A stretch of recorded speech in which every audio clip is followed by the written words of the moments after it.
8 de la mañana, el presidente de la comunidad autónoma asegura que la región de Murcia está en condiciones de recuperar todas las competencias. Primera entrevista en profundidad a un medio regional desde que comenzó la crisis derivada del coronavirus. En 7 Televisión, Fernando López Miras se ha mostrado confiado en que el Gobierno de España autorice el paso de la región a la fase 1 de la desescalada. Considera que es la oportunidad de reactivar la economía en la región. Buenos días. Jueves 7 de mayo, al presidente le preocupa que puedan importarse casos de otras regiones, por eso exige control de la movilidad. Buenos días. Hoy cambia el tiempo, bajan las temperaturas máximas en una jornada de cielos nubosos. La región de Murcia sumó ayer un nuevo fallecido por coronavirus. Con él son 137 las personas que han muerto desde el inicio de la pandemia. El número de pacientes ingresados sigue descendiendo. 56 personas continúan hospitalizadas, 10 menos que el martes. De ellas, 13 se encuentran en la UCI. El Congreso aprueba la cuarta prórroga del estado de alarma hasta el 24 de mayo. Tanto el Partido Popular, que se ha abstenido, como Ciudadanos y PNV, que han votado sí, piden una alternativa al estado de alarma a partir del día 24. La diferencia entre la democracia y la... Esta imagen llamó ayer la atención. Carmen Calvo reaparecía en el Congreso, pasó el debate recostada, tapada con una manta, y la podían ver encima del titular. El entorno de la vicepresidenta afirma que se tapó por el frío que hacía en el hemiciclo. Comida basura. Después de 40 días de huida por el sudeste asiático, el ingeniero murciano que estaba retenido en Vietnam ya está en casa, en Cejín. Diego López viajó al país asiático en diciembre para testificar en un juicio y las autoridades le retiraron el pasaporte, le impidieron regresar a España. Y la policía investiga el hallazgo de restos humanos en la contraparada. Estas son imágenes de ayer por la mañana. Los agentes encontraron nuevas pruebas que guardaron en bolsas. Ahora se intenta saber a quién pertenecen y cómo fue la muerte.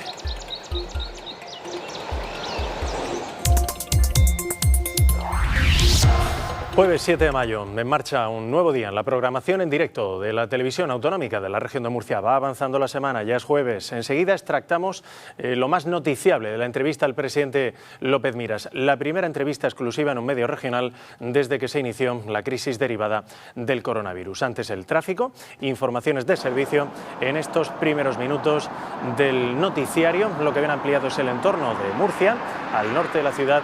Hemos fijado la cámara de 7 Noticias, hoy metros antes de los centros comerciales. Sobre la autovía A7, ahí se encuentra José María Sánchez Campillo. Una mañana más, pulsamos el estado de la circulación por esta zona, sin incidencias que destacar a esta hora de la mañana. Tampoco las ha habido la pasada madrugada, según nos acaba de apuntar un portavoz de la Guardia Civil. Jueves 7 de mayo, queremos que comiencen el día sabiendo con más detalle qué tiempo va a hacer.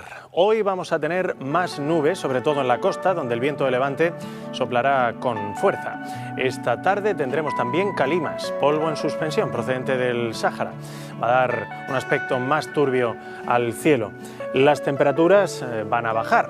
Hoy no llegarán a los 30 grados, pero se quedarán rozando ese valor. En ciudades costeras como Cartagena se quedarán en 25 grados. Y en el interior las máximas oscilarán entre los 25 de Caravaca y los 28 de Murcia. Y las que van a ver son las fotos que hemos recibido de ustedes, los telespectadores.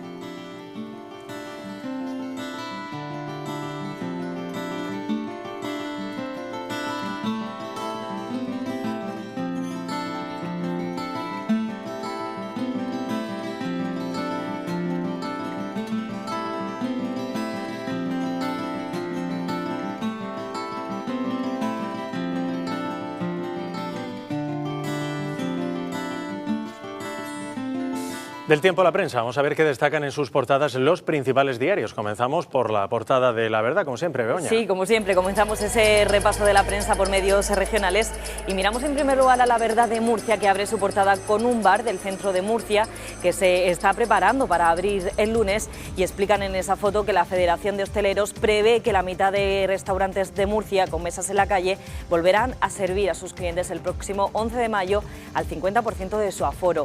El titular de la portada es los test rápidos de anticuerpos confirman la baja circulación del virus en la región. Solo dan positivo menos del 5% de las 14.429 pruebas realizadas a los posibles casos de COVID-19. En La Verdad de Cartagena mantienen el titular, cambian la foto para ilustrar el mismo tema, pero eligen esta vez una terraza de Cartagena. En la ciudad portuaria se prevé que el lunes habrán 3 de cada 4 bares.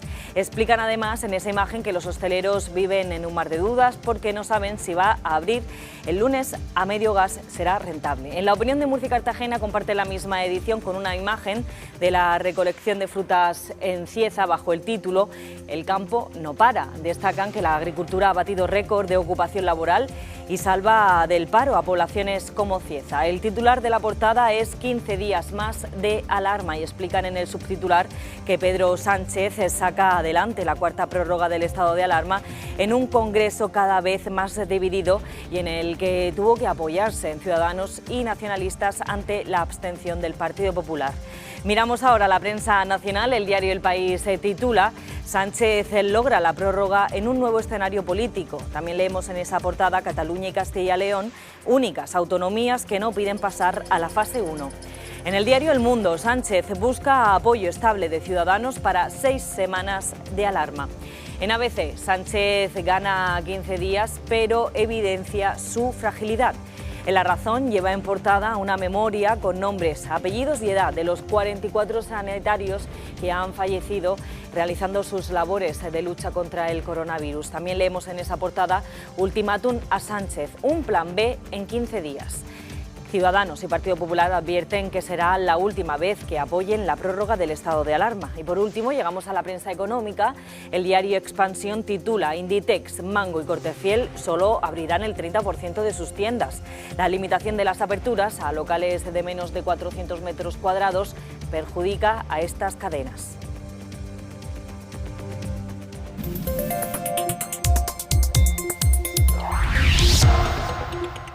Queda, en consecuencia, autorizada la prórroga del estado de alarma que se publicará en el 8 y 7 minutos de la mañana. Finalmente se prorroga el estado de alarma en España hasta el día 24. Es la cuarta vez que se amplía. Pedro Sánchez conseguía sacar ayer adelante la ampliación con el apoyo de Ciudadanos y PNV tras días de negociaciones. El PP se abstuvo, Vox votó en contra. El presidente del Gobierno regional dice no entender por qué Pedro Sánchez no se sienta a hablar con los partidos a los que les pide apoyo. En una entrevista concedida a 7 Noticias, Fernando López Miras ha insistido en que hay instrumentos alternativos al estado de alarma. El presidente murciano asegura además que no va a permitir que se aproveche la situación para, por ejemplo, subir impuestos. Ahí, ¿no? Un 20%. O sea, no entiendo cómo no puede sentarse el presidente Sánchez, cómo no puede llamar al líder de la oposición y llegar a un acuerdo sobre las medidas que tienen que adoptar para proteger a los españoles. ¿El proceso o el instrumento jurídico para hacerlo? Bueno, creo que hay varios. El estado de alarma es uno de ellos. Hay otros, la Ley de Seguridad Nacional, la Ley de Salud Pública de la Región de Murcia, la Ley de Protección Civil. Yo no entro en la forma como sí en el fondo. El estado de alarma es uno y hay otros. Basta como ejemplo la Región de Murcia. Antes de que Sánchez decretase el estado de alarma en la región de Murcia, cerramos los colegios, cerramos los centros de mayores, confinamos a parte de la población, que con la excusa de la crisis sanitaria del coronavirus no se va a subir impuestos a los españoles, que los ERTEs vayan más allá de septiembre para garantizar el empleo y los puestos de trabajo, que no se cobre impuestos a aquellos que no tienen actividad, que se garanticen medidas sociales y coberturas sociales para los que peor lo están pasando, que nadie quede atrás. Fue una votación inusual con votos telemáticos. El Congreso de los Diputados ha autorizado la cuarta prórroga del estado de alarma hasta el 24 de mayo. Fueron 178 votos a favor, 75 en contra y 97 abstenciones. PSOE, Podemos, Ciudadanos, PNV, Más País, Coalición Canaria, Nueva Canarias, Partido Regionalista de Cantabria y Teruel Existe han apoyado la prórroga. El PP se ha abstenido, Vox y los partidos secesionistas catalanes han votado en contra. No hay, pues, aciertos absolutos, pero sí puede haber errores absolutos. Y levantar el estado de alarma ahora sería un gran error absoluto. Esperamos que por una vez Cumpla y este sea el último decreto de prórroga de estado de alarma que traiga a esta Cámara. Porque España, cuando no ha tenido que soportar gobernantes nefastos, ha sabido crear riqueza como ningún país del mundo. Nosotros estamos por prorrogar políticas excepcionales, no por prorrogar estados excepcionales.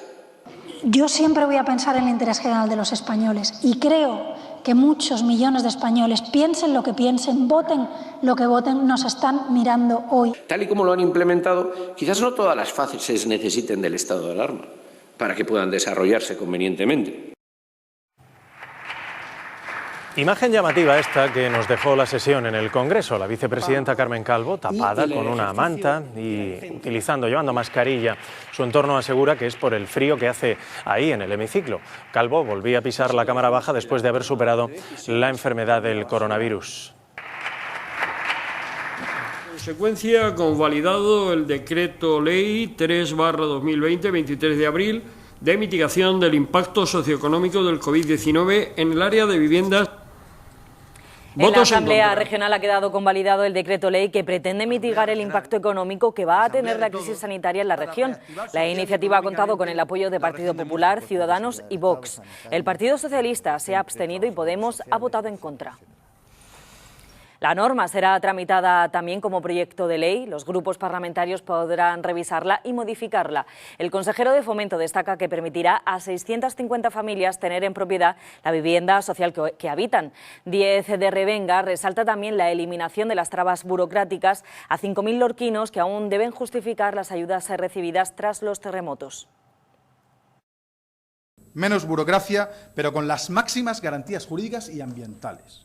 Y bajo esta premisa ha defendido el decreto ley que pretende mitigar el impacto económico y social de la crisis sanitaria.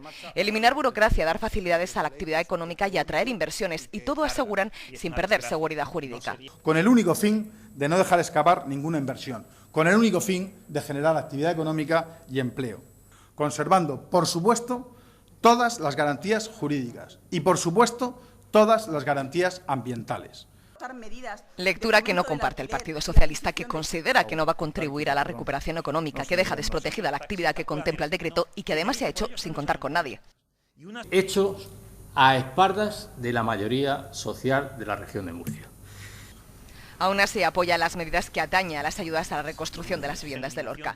Vox no se opone al texto y ha matizado más en cuestiones de forma que de fondo. Está de acuerdo en que eliminar trabas administrativas no supone eliminar garantías. Aún así considera que el decreto es insuficiente. Nos hubiera gustado que hubiera ido un poco más allá. Creo que perdemos alguna oportunidad, o tal vez no, si finalmente se tramita como proyecto de ley, se verá. Diametralmente opuesto está Podemos. Según la formación, el planteamiento del Ejecutivo sobre la ley del suelo es regresiva y que modificar la actividad de puertos es, a su entender, un acto temerario, tal y como está la situación del Mar Menor. De añadir muchísima más presión a una laguna ya muy maltrecha. Y Ciudadanos no solo apoya, sino que también comparte el planteamiento del Ejecutivo. Es totalmente compatible aunar, por un lado, la creación de riqueza y la simplificación administrativa con la protección de nuestro entorno medioambiental.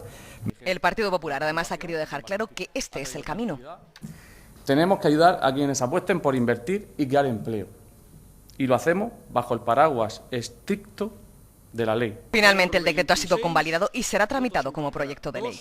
Abstenciones, 10. Lo que se retoma la próxima semana son los mercadillos. Depende de cada municipio, pero en Cartagena ya se anuncia que los primeros serán los puestos de alimentación. Tendrán una distribución más espaciada. El ayuntamiento los dotará de guantes y mascarillas. El paso a la fase 1 hará que los mercadillos retomen su actividad el próximo lunes. En el municipio de Cartagena, un total de 12 mercadillos podrán volver a salir a la calle. Es una señal y es una manera de empezar. Eso sí, será de forma limitada, y es que estos 12 mercadillos son los que tienen licencia para estar durante todo el año. Además, serán solo los puestos de alimentación los que estarán disponibles. Son precisamente estos los que se vieron más perjudicados cuando se decretó el estado de alarma. Porque en el momento de la alarma, muchos compañeros llevan mucho gel encima y ese gel se le han tenido que comer. El resto tendrán que esperar a que la situación mejore y no consideran justo que se limite a solo un sector. Las medidas yo las veo escasas. Esto se debe empezar, si no el 100%, una gran mayoría. La vuelta del próximo lunes se hará, eso sí, con todas las medidas de seguridad necesarias, entre ellas el reparto de mascarillas, guantes y geles desinfectantes.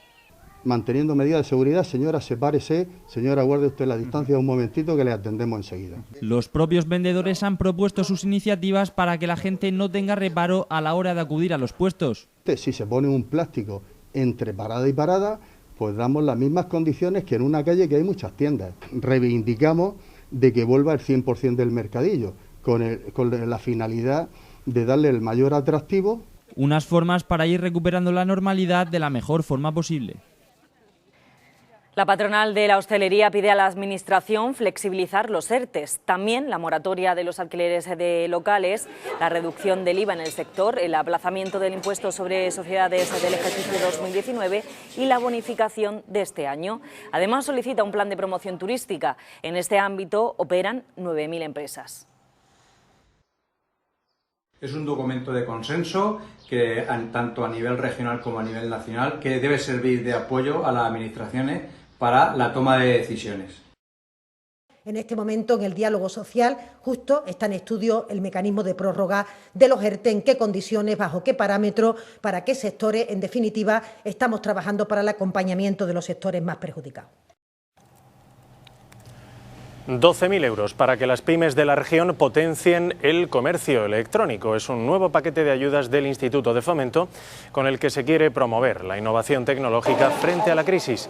Están destinadas a proyectos de creación o adaptación del sitio web de la empresa para dotarlo de funcionalidades de comercio electrónico. Pero tan solo el 19% dispone de herramientas que les permitan atender pedidos online. Evidentemente esta es una cifra que debemos mejorar y que la situación actual que estamos atravesando y las consecuencias económicas derivadas de la crisis sanitaria del coronavirus hará que haya cada vez un mayor interés por incorporar este nuevo canal de venta a las empresas que no disponen del mismo. Muchas empresas no han podido seguir operando porque carecen de una tienda virtual. Algunas son pequeños comercios que contemplan ahora la necesidad de tener un canal online. Un complemento a la tienda física. Así es como están entendiendo muchos pequeños comercios que han tenido que bajar la persiana por el confinamiento y el estado de alarma, el pasarse al comercio online. Cualquier compañía en este momento, si añadiendo un formulario de contacto o expandiendo los canales de comunicación, ya puede poner en marcha al menos alternativas a exclusivamente el canal físico. Sobre todo en el sector de alimentación, estos pequeños productores o estos pequeños negocios, sí que se está intentando adentrar en esta, de manera en el e-commerce y de manera muy sencilla. Pero el problema es que esa persona vivía al mes, le han cerrado la persiana y ha dicho, ¿y ahora qué hago con 60.000 euros en carne que tengo aquí? Tengo que colocarla, que los restaurantes no han cerrado. Entonces ha tenido que reinventarse. Es la tendencia. El comercio electrónico lleva años de tímido crecimiento, pero solo la primera semana del estado de alarma creció un 55%. Un aumento de un 50% en las ventas en general. De ese 50%, aproximadamente la mitad son comercios electrónicos. Y luego, internamente, clientes que ya teníamos, vemos que están solicitando más soporte de módulos como WooCommerce o PrestaShop. Que tengas una presencia en Internet atractiva, una buena imagen de marca, diferentes cosas que antes era, aquí tienes tu página web, pero no se le daba mucha importancia, ¿no? Pero la importancia ha crecido y lo opcional se ha convertido en necesario con esta pandemia.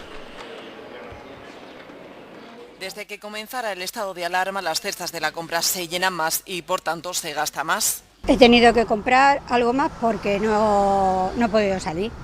Sin salir de casa, la forma de comprar también ha cambiado. Ahora está más presente que nunca el comercio online y los pedidos a domicilio. Y ese miedo que tenía el consumidor a utilizar este servicio antes de la cuarentena, pues como todo, cuando se prueba se le va perdiendo el miedo, ves que es una experiencia satisfactoria y la aprovechas y la sigues utilizando a lo largo de tu vida. Esta tendencia será una de las que marcará el comercio y los hábitos de consumo en un futuro cercano, pero según los expertos no será la única. Va a cambiar, pero tampoco sabemos exactamente por dónde se va a dirigir. Vamos a aprender un poquito de esta experiencia, pero estamos, como te digo, muy expectantes. Hay muchísima incertidumbre.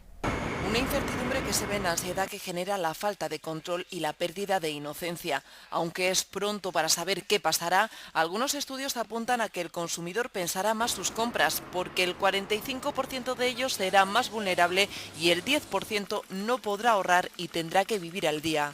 Tanto en la forma de consumir dentro de los hogares por las prioridades que tengamos, como por el nivel de recursos que podamos adquirir. Si el trabajo hay, la gente tiene dinero y puede gastar.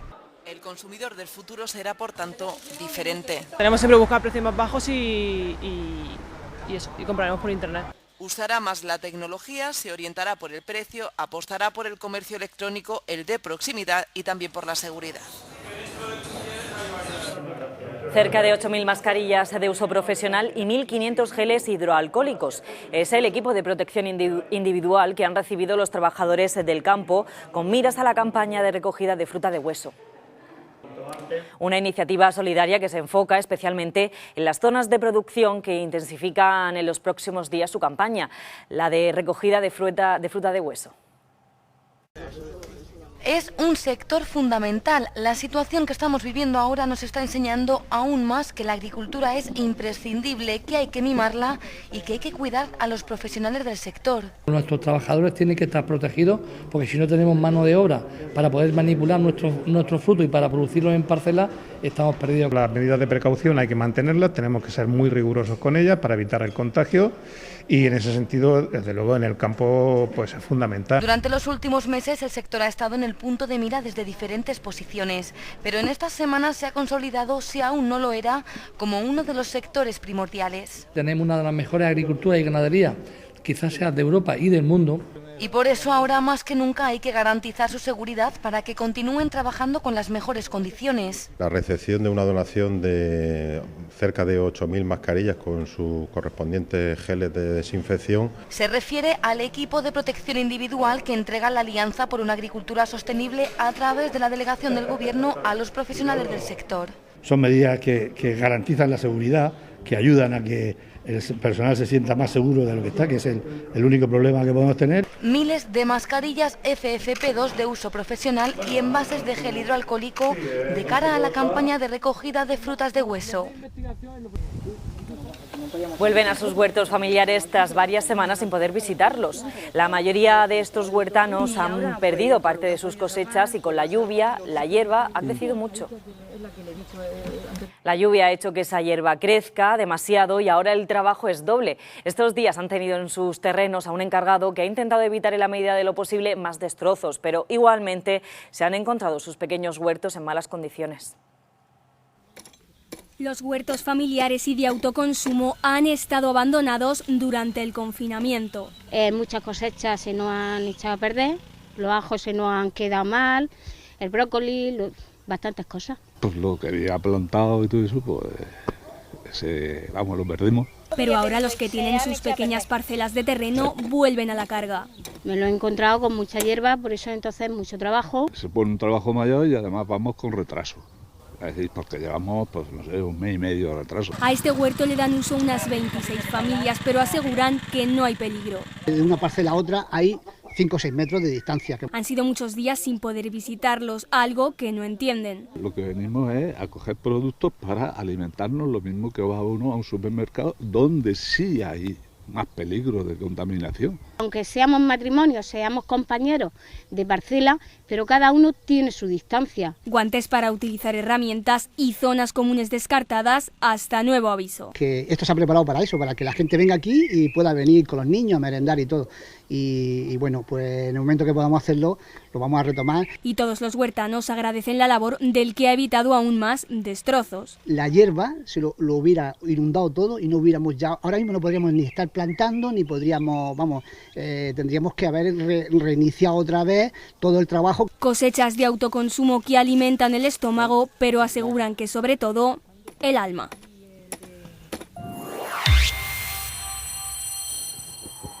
La región de Murcia ha registrado un fallecido más, hasta los 137, tras 2 días en los que no se había sumado ninguna víctima mortal. Son datos que difundió anoche la Consejería de Salud. Ayer se contabilizaron 62 personas curadas y 59 nuevos positivos, de los que solo 3 son casos activos. El número de personas que actualmente tienen la enfermedad se sitúa en 528, 4 menos que el día anterior. El próximo lunes, en la región de Murcia, entrará en la fase 1 de la desescalada si el Ministerio autoriza ese avance. El presidente López Miras asegura que no hay ningún motivo para que no salga adelante. Una de las cosas que más le preocupan al Gobierno regional es que se produzcan contagios importados, contagios de gente que pueda venir de fuera, estando prohibido hacerlo. Pide, por lo tanto, que se controle la movilidad entre provincias. Además, López Miras defiende que no es demasiado tarde para recuperar la actividad económica de antes. Lo que más me preocupa es precisamente que se controle la movilidad para que la región de Murcia no se convierta en una comunidad receptora de otras comunidades autónomas que estén en una fase de la desescalada mucho más previa a la nuestra. La región de Murcia está ahora mismo en disposición de recuperar todas sus competencias. De hecho, cuando teníamos todas nuestras competencias, fuimos los primeros en que tomamos medidas.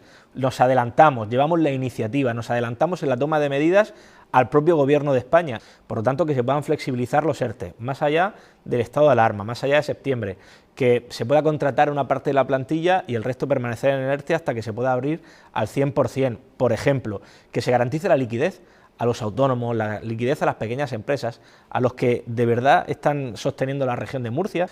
Mire, ese fondo no puede servir para maltratar y perjudicar una vez más a la región de Murcia. No se puede además penalizar a la región de Murcia por haber sido los que mejor hayamos gestionado el coronavirus. Todas las autonomías piden pasar ya a fase 1, salvo Cataluña, Castilla y León. Esta mañana conoceremos los datos diarios. Los de ayer indican que el número de muertos diario en España repuntó en 24 horas hasta los 244.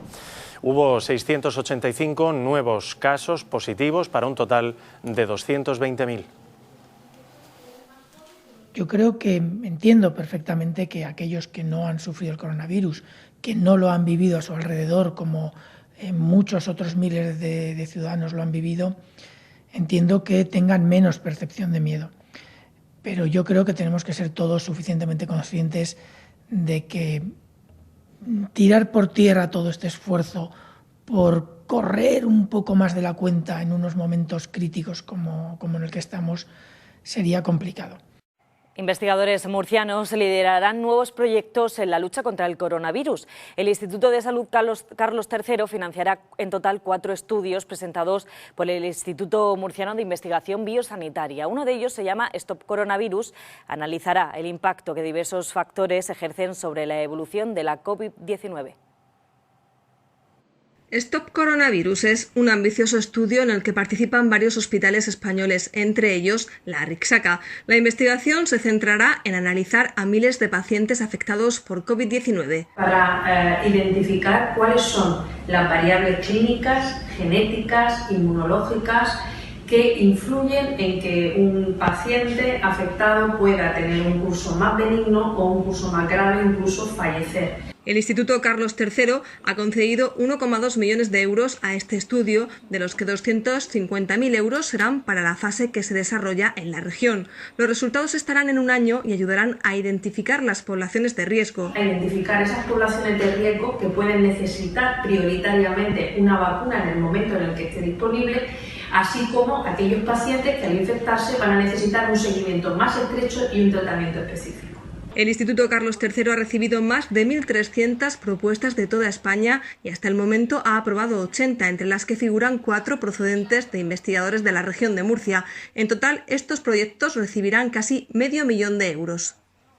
Durante 3 días, una protectora de animales de Lorca ha estado rescatando a varios perros cachorros y a su madre, que estaban abandonados. Han ido reuniéndolos poco a poco, ya que 2 de los cachorros habían caído a un agujero y otro a un pozo. Finalmente, con la ayuda de las autoridades, han conseguido salvarles la vida. Rescatan a varios cachorros tras días de búsqueda. La descubrimos justo en esa parte que hay allí con varios cachorros, unos 5 o 6, que fue lo que nosotras vimos. Una labor que ha sido complicada por la situación de la madre de los perros. La poca cooperación de la perra debido a la vida tan dura del abandono. Al parecer eran varios que han ido reuniendo poco a poco. La madre se asustó y se fue con el resto de los cachorros. Son muy pequeños y imagino que en la huida pues fueron cayendo. 2 de ellos los rescatamos mi compañera Paqui y yo, que habían caído en un agujero, y el otro ha sido el que hemos encontrado esta mañana, que había caído en un pozo. Las autoridades han podido rescatar a uno de esos cachorros del pozo, que además llevaba 2 días sin comer ni beber. Había un pozo de aproximadamente unos 3 metros de profundidad. Hemos solicitado la colaboración de bomberos, con un lazo lo han conseguido sacar. La madre, al ser maltratada, tenía pánico, pero finalmente pudo encontrarse con sus hijos. Una historia que termina así. ¡Conseguido! Y de la que podemos aprender. Y un capricho no es. O sea, tenemos la libertad de poder tener un animal o no tenerlo. Si decides tenerlo, por favor, conlleva una responsabilidad y unas obligaciones. Que no miren a otro lado, que no simplemente cojan el teléfono y nos llamen, sino que se involucren. Que no son un juguete y que lo único que necesitan es cariño. Sí, es el que hemos rescatado del pozo. Qué bonito.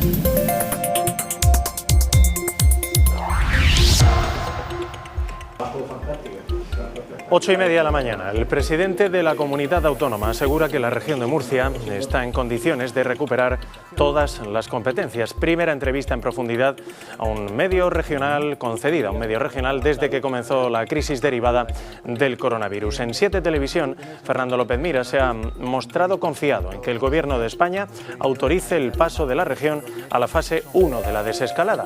Considera que es la oportunidad de reactivar la economía en la región. Buenos días, jueves 7 de mayo. Al presidente le preocupa que puedan importarse casos de otras regiones, por eso exige control de la movilidad. Buenos días, hoy cambia el tiempo, bajan las temperaturas máximas en una jornada de cielos nubosos. La región de Murcia sumó ayer un nuevo fallecido por coronavirus, con él son 137 las personas que han muerto desde el inicio de la pandemia. El número de pacientes ingresados sigue descendiendo, 56 personas continúan hospitalizadas, 10 menos que el martes. De ellas, 13 se encuentran en la UCI. El Congreso aprueba la 4ª prórroga del estado de alarma hasta el 24 de mayo. Tanto el Partido Popular, que se ha abstenido, como Ciudadanos y PNV, que han votado sí, piden una alternativa al estado de alarma a partir del día 24. Que la diferencia entre la democracia y la... Esta imagen llamó ayer la atención. Carmen Calvo reaparecía en el Congreso. Pasó el debate recostada, tapada con una manta. El entorno de la vicepresidenta afirma que se tapó por el frío que hacía en el hemiciclo. Nosotros dijimos...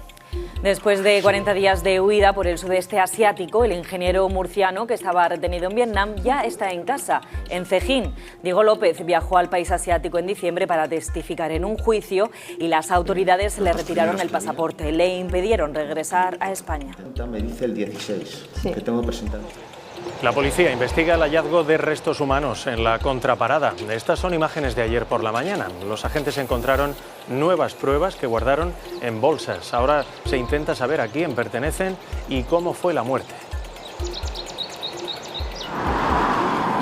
Y a las 8 y casi 34 minutos, imágenes en directo de la circunvalación norte de la ciudad de Murcia. Así se circula por la A7 a la altura de los centros comerciales. Ahí continúa José María Sánchez Campillo. Pausa comercial ahora y actualizamos enseguida la previsión meteorológica. Hasta ahora.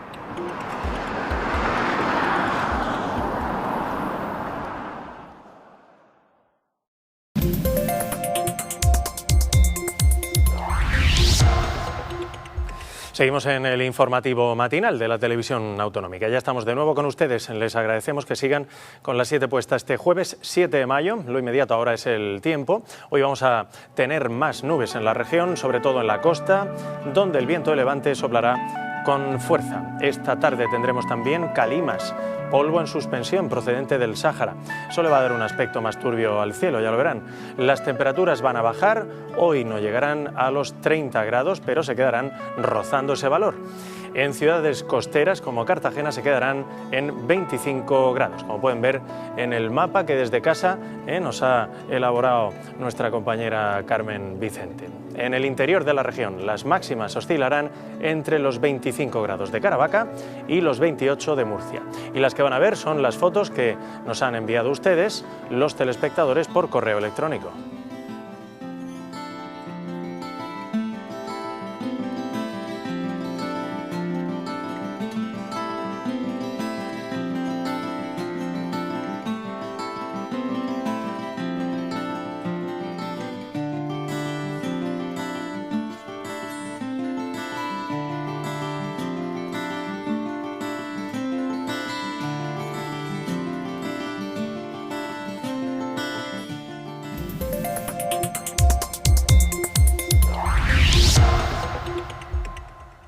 Me dijo, estás muerto, tú no vuelves nunca a tu país. Bueno, yo ya tenía pensada la huida, ¿no? Pero a raíz de esto, pues tengo que cambiar un poco los planes de la huida. Es Diego López, el ingeniero de Cejín, que ha estado retenido en Vietnam 3 meses.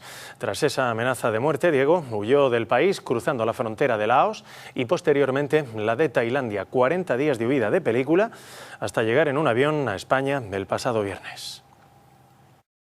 Desde el 26 de diciembre que llegó a Vietnam para declarar como testigo en un juicio hasta el 22 de marzo que comenzó su huida, Diego López se ha visto envuelto en una mezcla entre una novela de Kafka y una película de cine negro. Sabéis que no he hecho nada, sabéis que yo he colaborado con todos, he respondido, lo único que he hecho es no firmar. ¿Qué es lo que queréis de mí? Es decir, me ha dejado todo el mundo solo, la embajada, mi gobierno no han hecho absolutamente nada, el ministerio no ha hecho absolutamente nada. Ante la inseguridad jurídica que sufría, las amenazas de muerte y medio planeta paralizado por la pandemia, Diego decidió huir de Vietnam. Durante los 2 primeros días viajó en moto hasta llegar a la frontera con Laos, donde intentó cruzar el río. Digo, pues ya está, ya me han pillado. Ya estoy perdido, lo tuve ahí a 10 metros, nada, lo tenía uno allí y otro a 30 metros. Con focos y tal, yo creo que el único sitio que les faltó fue donde yo estaba. No le vieron en esa ocasión ni cuando atravesó otro río aún más caudaloso, el Mekong, que hace frontera con Tailandia. Una vez allí consigue llegar hasta la embajada española y con ayuda del cónsul, al tercer intento y tras varios problemas, consigue volar a España. Hacer una deportación, tienes que pagar una sanción, pasar por la cárcel y no vas a estar mucho tiempo en la cárcel, pero tienes que oficialmente ir a la cárcel, te hacen un juicio rápido y te vas. Bien, pues otra vez para atrás. Entonces lo peor es la esperanza que ves, que es que sales ya y no sales. En su huida ha dormido en la selva, ha pasado días sin comer y ha ido dejando pistas falsas donde conseguía alojarse. El viernes pisó suelo español y ahora tiene claro lo que le pide a la vida.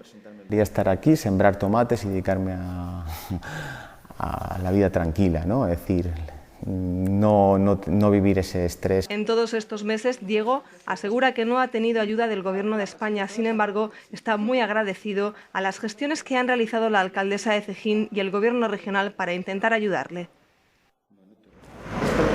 Murcia amplía los pasos de cebra para favorecer el distanciamiento físico. En los pasos de peatones más concurridos se están incluyendo mensajes de concienciación para reforzar las actitudes responsables frente al coronavirus. Colocar una serie de pictogramas, de señalizaciones que invitan al peatón a circular siempre por su derecha, de manera que el paso en el cruce de peatones sea muchísimo más ordenado y podamos garantizar, si no facilitar, el distanciamiento social. No son en ningún caso actuaciones aisladas, sino que forman parte de un plan muy meditado, muy reflexionado, con el objetivo de mejorar la salud colectiva de los murcianos y de favorecer la sostenibilidad medioambiental del municipio de Murcia. Se intensifica la campaña contra el mosquito tigre en ciudades como Yecla. Las intensas lluvias y el calor provocan la proliferación de este insecto que causa molestias entre los vecinos que se animan a salir a pasear. El Ayuntamiento de Yecla ha comenzado con la fumigación de zonas públicas, pero preocupan especialmente las parcelas y viviendas en los campos. Los vecinos no pueden acceder a sus viviendas en los campos ni a las parcelas y ahí preocupa la proliferación del mosquito tigre. Este insecto necesita muy poca agua y mucho calor para reproducirse y ahora mismo se dan las condiciones idóneas. Hemos podido ir a nuestros campos, no hemos podido tratar las piscinas, con lo cual es un factor añadido a las temperaturas y a la climatología y a la lluvia. El ayuntamiento tiene controlados 9 puntos en la ciudad donde el año pasado se detectó la proliferación de este tipo de mosquitos y actúa así. El tratamiento se realiza cada 15 días. ¿Por qué cada 15 días? Para romper el ciclo biológico del mosquito tigre. Más o menos desde que la hembra pone el huevo hasta que sale la forma adulta son aproximadamente 10 días. Es vital la colaboración ciudadana porque las molestias por las picaduras son evidentes. El vuelo del mosquito es bajo y de día. Teniendo estos condicionantes de este año, lo que sí que recomendamos es que la gente pues salga a horas donde ya a lo mejor el mosquito pica menos, que se proteja bien y sobre todo repelentes para aquellas personas que son más sensibles a las picaduras de los mosquitos. Los mosquitos tigres pueden ser transmisores de enfermedades más propias de otras latitudes. La Organización Mundial de la Salud ha aclarado que hasta la fecha no hay ni información ni pruebas que indiquen que la COVID-19 pueda transmitirse por estos mosquitos. Gran respuesta solidaria al llamamiento realizado por el personal de la residencia que regentan las Hermanitas de los Ancianos Desamparados en Caravaca de la Cruz. Pedían a la población que cedieran aparatos de televisión y radio en desuso. Necesitaban 30 aparatos de radio y televisión y esa cifra se ha triplicado. Los mayores disfrutan ya de esa aportación de toda la comarca del noroeste.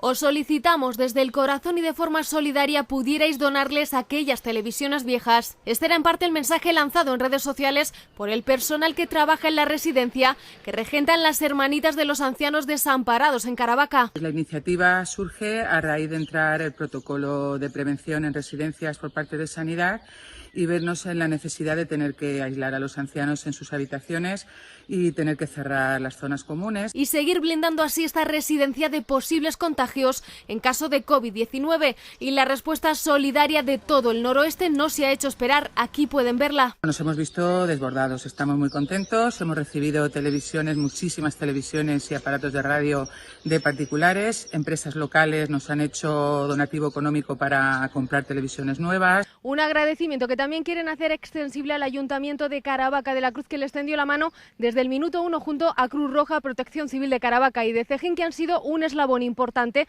para poder traer todas esas donaciones hasta aquí, hasta esta residencia, evitando así el movimiento social en la calle. Aparatos de televisión y radios ya instalados en sus habitaciones que desde ahora hacen la estancia de estos abuelos y abuelas mucho más fácil y amena. Por eso ellos no se cansan de agradecer. Desde la casa y en nombre de la madre y los ancianos, por supuesto, pues dar las gracias a tanta colaboración. El gesto de particulares, empresas y asociaciones de toda una comarca que les ha devuelto una dedicación y entrega. La parte de los trabajadores, como las hermanitas, hacemos todo lo que está en nuestras manos para el entretenimiento y el bienestar de los ancianos, pero nos hacía falta pues más ayuda. Que ellos demuestran a diario en esta residencia. La solidaridad también está presente en San Javier. Los vecinos del municipio han solicitado habilitar un almacén para alimentos y así ayudar a los más vulnerables. Este banco de alimentos nace de la generosidad de los ciudadanos que llamaban al Ayuntamiento de San Javier para aportar su granito de arena. Destinado a personas que están afectadas por el COVID-19, por los ERTES, por la prestación de desempleo, por el paro, personas que están en exclusión social.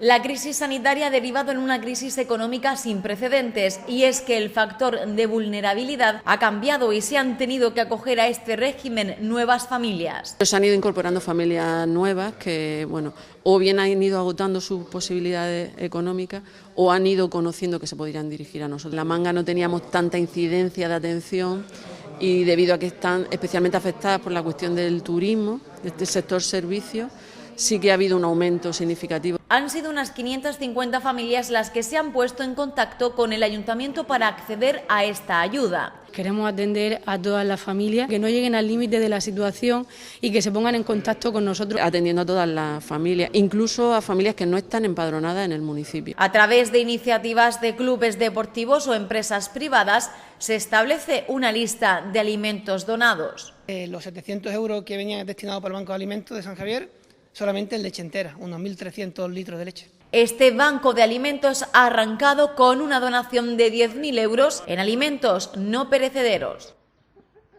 No sabes tú las ganas que tengo de poder abrazarte de nuevo, no sabes las ganas que tengo de darte un beso. Así suena Querida Ciudad, la canción que reúne a artistas consolidados y a otros emergentes de Cartagena, un tema que se ha compuesto para animar y apoyar a la ciudadanía.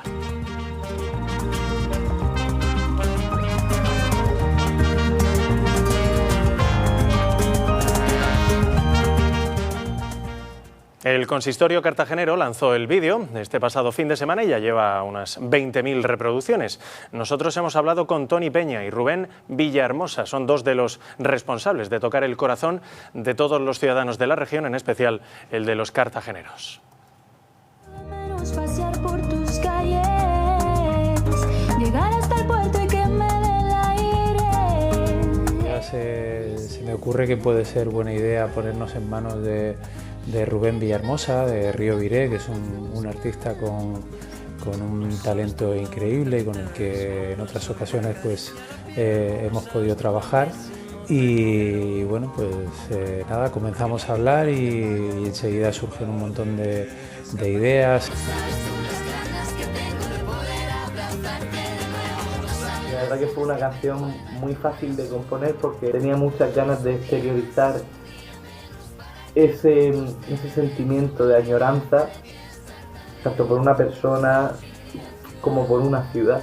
Están implicados pues cerca de 20 artistas, de músicos y cantantes de la ciudad. Un bajo espectacular, Solano con la percusión, luego el propio Carlos Piñana hace un solo que lo toca increíble, todos los cantantes lo han hecho muy bien. Queríamos que esta canción pues sirviera de algún modo pues como una reivindicación, ¿no? de todo el trabajo que ellos hacen y todo lo que está por venir. Y estamos muy contentos porque cuando tú ves el vídeo realmente te transporta un poco a las calles de Cartagena y ves que aquí hay una gente maravillosa y hay muchísimo talento y es nuestro deber cuidarnos, ¿no?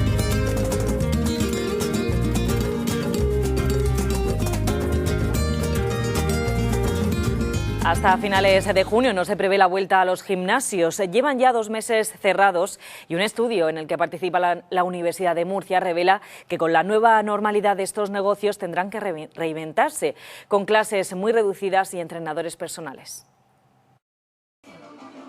Muchos acuden cada día desde hace años, para otros fue el propósito para este 2020, pero de repente cambió la rutina para todos. Llegó el coronavirus y dijimos adiós a los gimnasios de manera indefinida. Que los usuarios que han contactado con nosotros a través de las encuestas, todos planteaban que el horizonte para ellos, aunque el gobierno pudiera abrir en junio, el horizonte para ellos está marcado ya de cara al próximo curso, para septiembre, octubre. Pero ¿su centro deportivo se ha puesto en contacto con usted durante el confinamiento? Es cierto que ha habido centros que sí lo han hecho, incluso han suspendido el cobro de cuotas los que lo hacían mes a mes, pero otros muchos sí se sentían pues como olvidados por este centro deportivo. Eso sí, casi el 62% de los usuarios se encuentra atractiva la opción de recibir clases virtuales, otro 19% ni puede planteárselo. Lo que no tenían era espacio.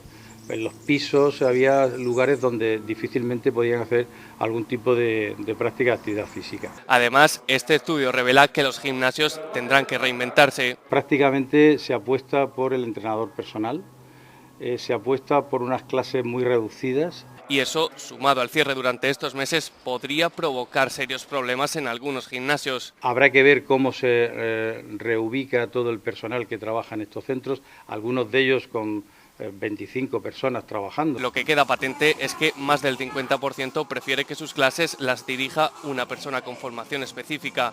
Y específica también es esta investigación que prevé que los centros deportivos pierdan un 30% de su clientela en los próximos meses.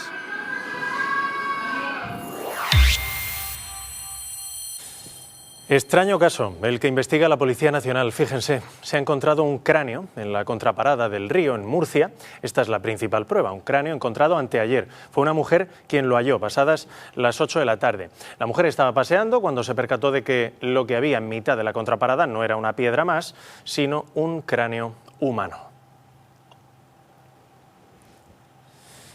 Este es el momento en el que se recogían nuevas pruebas, posiblemente nuevas piezas óseas, en la misma zona de la contraparada. Es lo que estaba junto al triángulo con el número 11. Ayer, como ven, agentes de la Policía Judicial y Científica realizaron una nueva inspección de la zona, llevaron una cámara para poder grabar el levantamiento de pruebas. 1, 2... 3 y con la de antes 4, la policía llegó a recuperar al menos, que nuestras cámaras captaran, 4 restos óseos más al margen del cráneo. También han medido la distancia para poder obtener algún tipo de conclusión sobre lo ocurrido. Varias han sido las pruebas encontradas, esas piezas óseas. La policía considera que no es un hecho aislado y que el cuerpo entero podría estar disperso por la zona debido a los arrastres de las aguas del río o las avenidas de las lluvias. Por ello, la policía ha acudido a la zona armada con palas. Los agentes han señalizado un rectángulo donde el cieno y la tierra podrían haber ocultado más pruebas. Y fuentes cercanas a la investigación, que entre todas las hipótesis que barajan está también el hecho de que los restos óseos puedan pertenecer a Petra, esta vecina de Molina que desapareció en marzo de 2019. En abril, justo hace un año, se estuvo rastreando en el río para intentar obtener pruebas. Nunca se encontró su cuerpo. Pero el de la contraparada no es el único caso extraño de los últimos días. Este pavo real estaba muerto al lado de un cadáver. Este fin de semana aparecía un cuerpo momificado en una vivienda abandonada de Beniaján. La Guardia Civil se ha hecho cargo del caso, estaba envuelto en una manta y no llevaba documentación. Se desconocen su identidad y las causas de la muerte. Los vecinos sí que sospechan quién puede ser. Había una bicicleta ahí al lado de los contenedores. Y dije, ¿de quién es esa bicicleta? ¿Es de usted? Y me dijo, sí, soy yo. Estaba cogiendo los contenedores el hombre. Lo quien sea, se lo encontraron, creo, liado en una manta y ya está, pero no sé. Nosotros no hemos visto. El único extraño es un señor un poco raro que dejaba la bicicleta con la cadena ahí. Que lo que haya ocurrido hoy lo han traído de otro sitio, no aquí, porque si no, algo hubiéramos oído, tiros, navajazos, gritos. La que sí tiene nombre es esta mujer, es Isabel, y está acusada de la muerte de María Dolores, una mujer que murió quemada en su propia casa. Esas imágenes, exclusivas de 7 Noticias, fueron captadas en una gasolinera después del suceso porque, según la investigación, Isabel quemó presuntamente a Dolores y la van a juzgar por asesinato. Se ejecuta con una crueldad absoluta, se ejecuta anulando por completo todas las posibilidades que pudiera tener la víctima de en algún momento no ya repeler la acción agresora, sino de poder evadirse de ella. Por eso, la familia, a través de su abogado, pide para la acusada 50 años de cárcel, 25 por asesinato y 25 más por lesiones, y el incendio que afectó a familiares y a la vivienda. El suceso ocurrió en La Paz en septiembre de 2018, tras, al parecer, una discusión previa días antes entre las dos mujeres. Fue un acto, dicen los testigos, a sangre fría. Nada más al abrir la puerta le lanzó directamente el componente del líquido que había, pues, y así con el mechero le pegó fuego. Además de lo que pide la familia, a la que vemos en estas imágenes acudir a declarar a la Ciudad de la Justicia, la Fiscalía solicita 22 años de cárcel por asesinato y una indemnización de más de medio millón de euros por el dolor causado a la familia. Esto es un episodio que no va a olvidar nunca, y es un episodio que desde que se produce ya no solo es que haya quedado destrozada, sino que está clamando y esperando justicia por parte de los tribunales.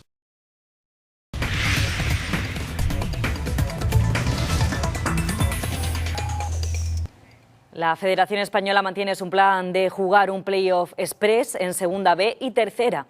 Se jugará en una sede única que podría ser Pinatar Arena 2 o 3 semanas después de que arranque el fútbol profesional, es decir, en julio. Claro está, siempre que lo permita Sanidad.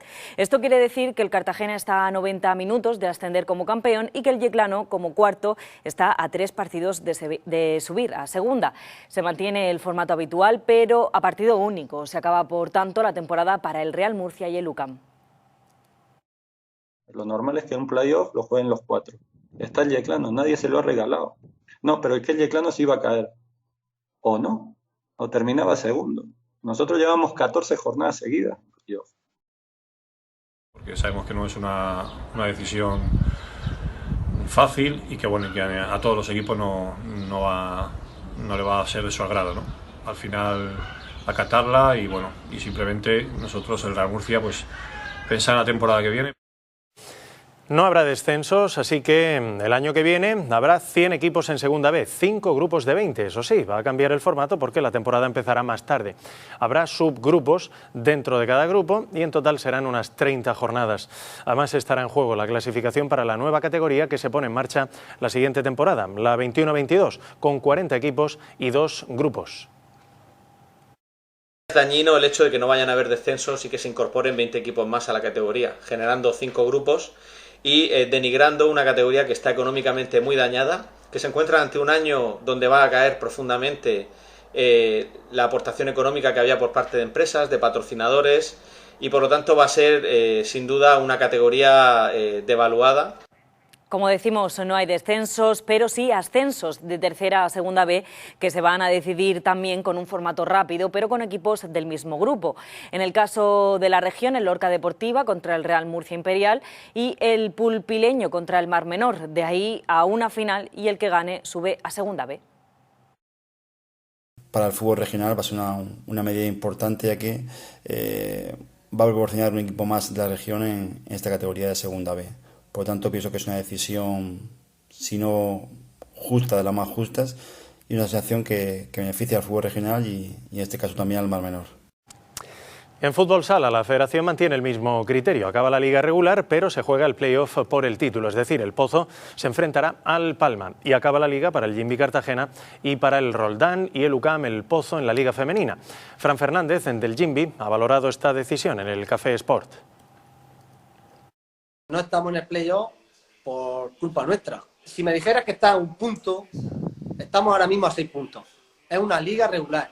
Y la regularidad, si no la tienes, al final no se cumplen los requisitos para estar en donde se merece uno.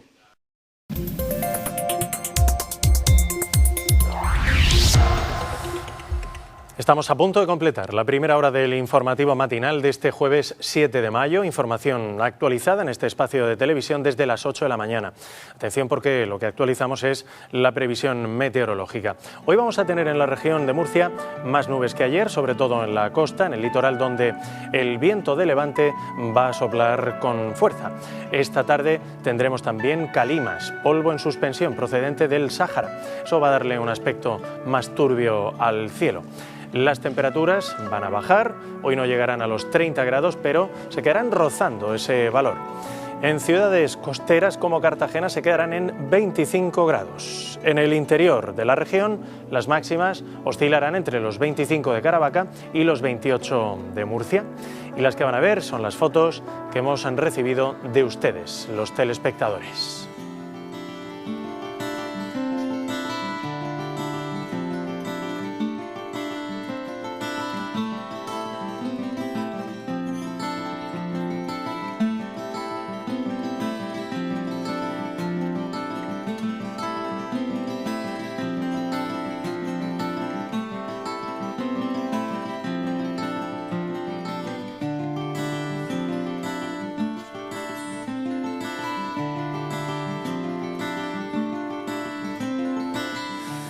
En este momento del matinal, atención porque miramos a los periódicos y les mostramos que han elegido en la portada los principales diarios. Begoña. Pues Luis, comenzamos ese repaso de la prensa echando un vistazo a la prensa regional como cada día y miramos en primer lugar a La Verdad de Murcia, que abre la portada con un bar del centro de Murcia que se está preparando para abrir el lunes, y explican en el subtitular, en esa foto, que la Federación de Hosteleros prevé que la mitad de los restaurantes de Murcia con mesas en la calle volverán a servir al 50% de su aforo.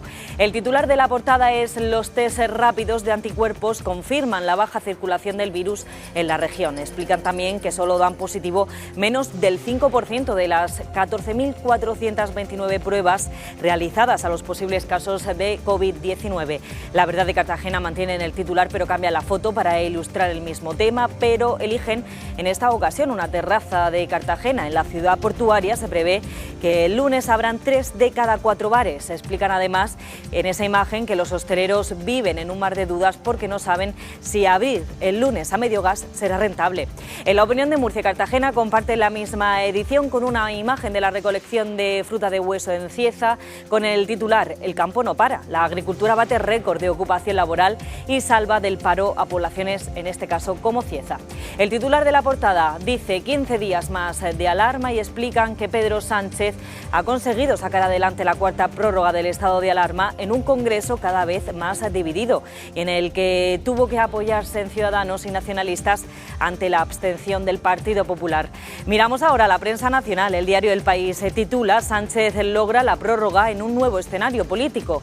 También leemos en esa misma portada: Cataluña y Castilla y León, únicas autonomías que no piden la fase 1. En el diario El Mundo, Sánchez busca apoyo estable de Ciudadanos para 6 semanas de alarma. En ABC, Sánchez gana 15 días, pero evidencia su fragilidad. En La Razón llevan en portada una memoria con nombres, apellidos, edad de los 44 sanitarios fallecidos por su labor en la lucha contra el coronavirus. También leemos en esa portada: ultimátum a Sánchez, un plan B en 15 días. Ciudadanos y Partido Popular advierten que será la última vez que apoyen la prórroga del estado de alarma. Y por último llegamos a la prensa salmón, la prensa económica. El diario Expansión titula: Inditex, Mango y Corte Fiel solo abrirán el 30% de sus tiendas. La limitación de la apertura a locales de menos de 400 metros cuadrados perjudica a estas cadenas.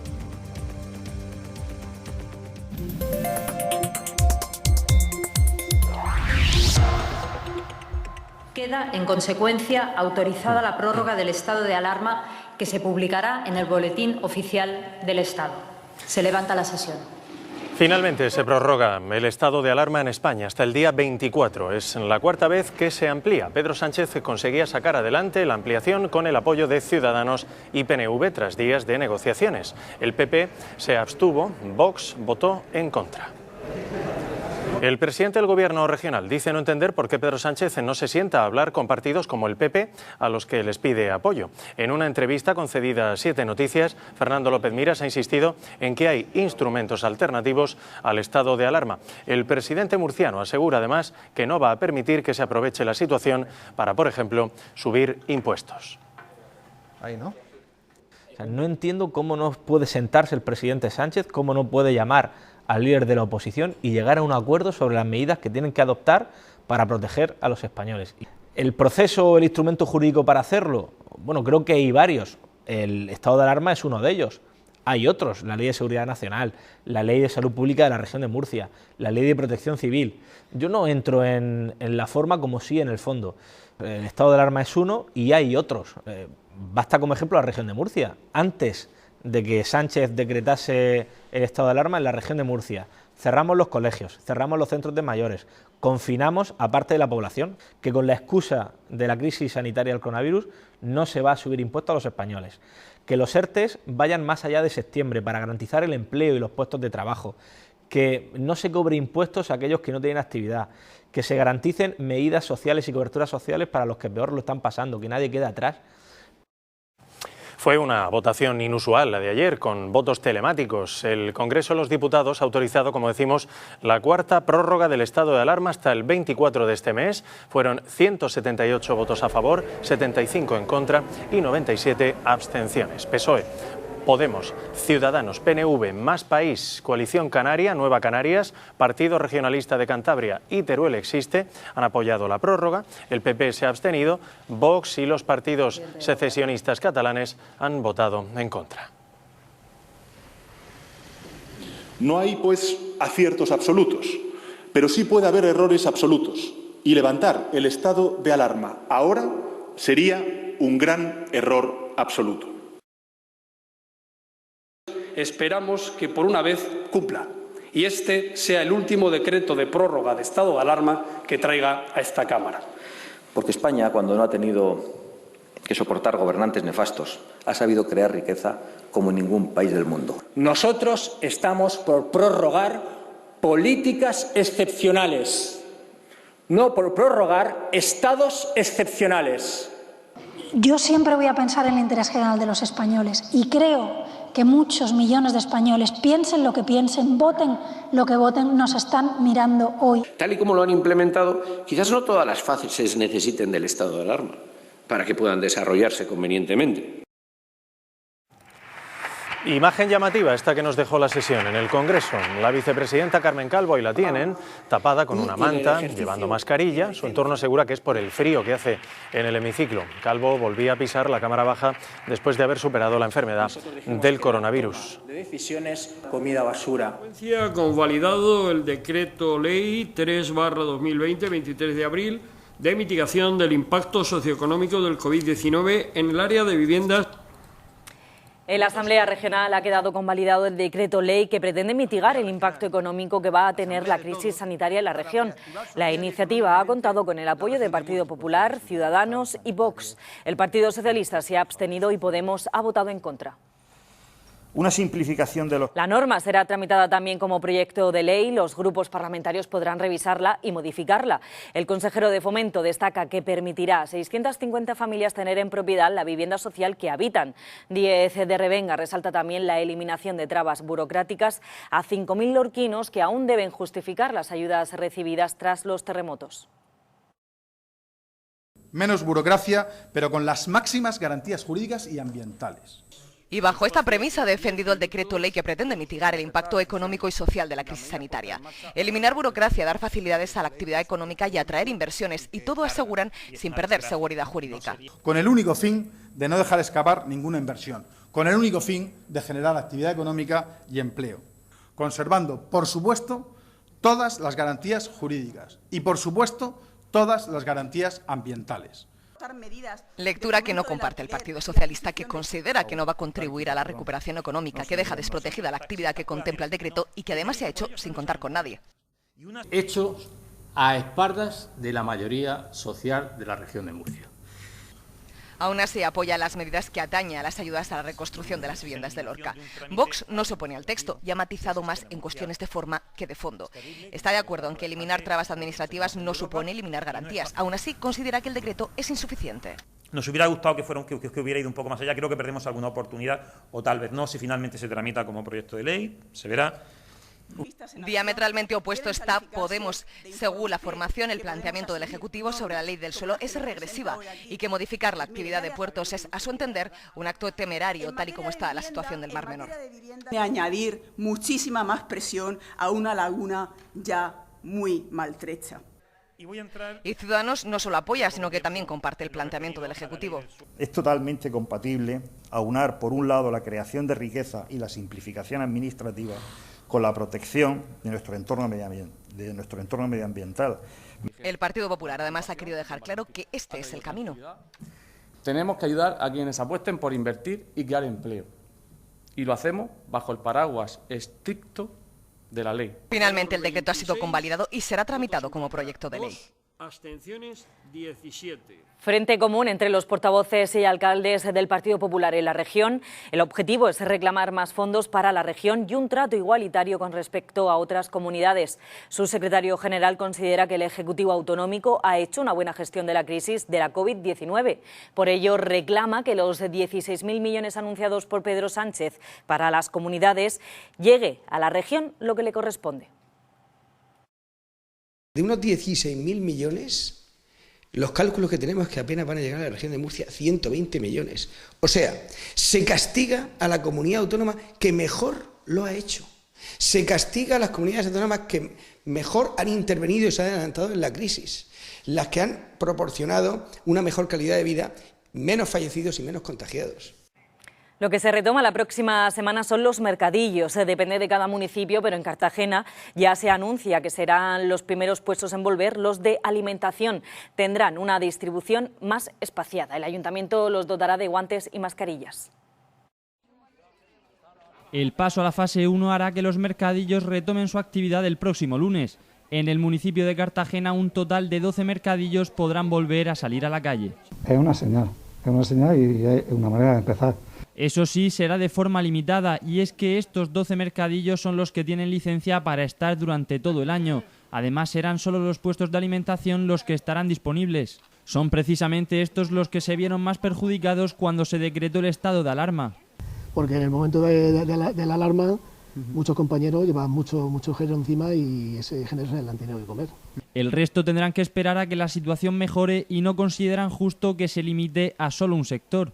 La medida yo la veo escasa. Esto se debe empezar, si no el 100%, una gran mayoría. La vuelta del próximo lunes se hará, eso sí, con todas las medidas de seguridad necesarias, entre ellas el reparto de mascarillas, guantes y geles desinfectantes.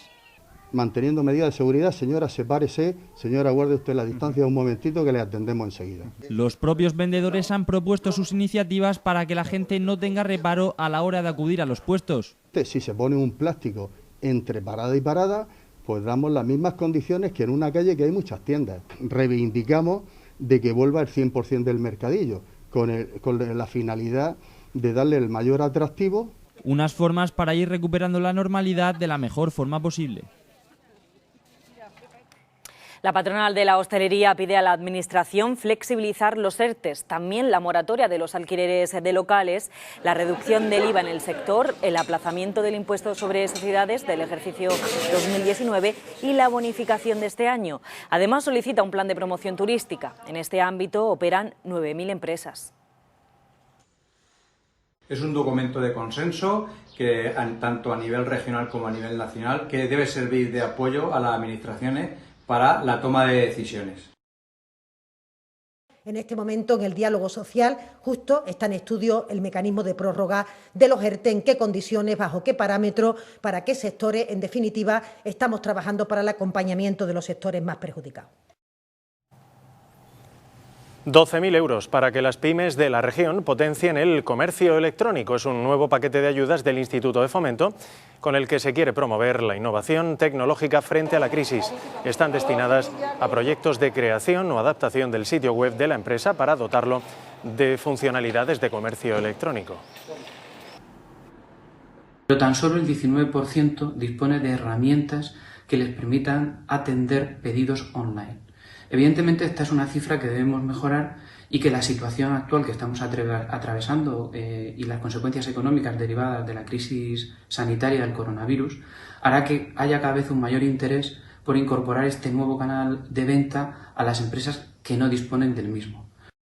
Muchas empresas no han podido seguir operando porque carecen de una tienda virtual. Algunas son pequeños comercios que contemplan ahora la necesidad de tener un canal online.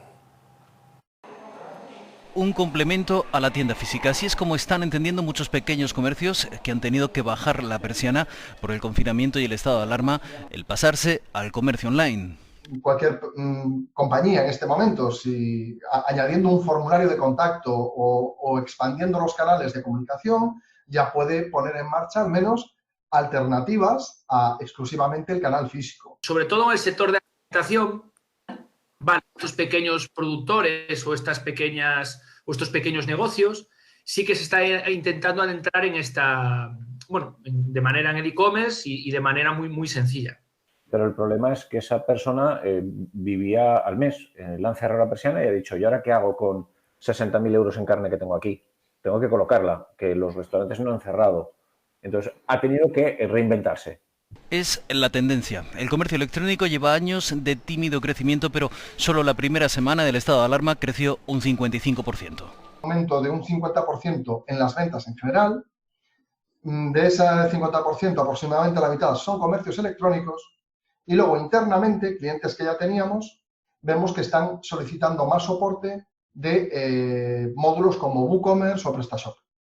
Que tengas una presencia en Internet atractiva, una buena imagen de marca, bueno, pues diferentes cosas que antes era, bueno, aquí tienes tu página web, pero no se le daba mucha importancia, ¿no?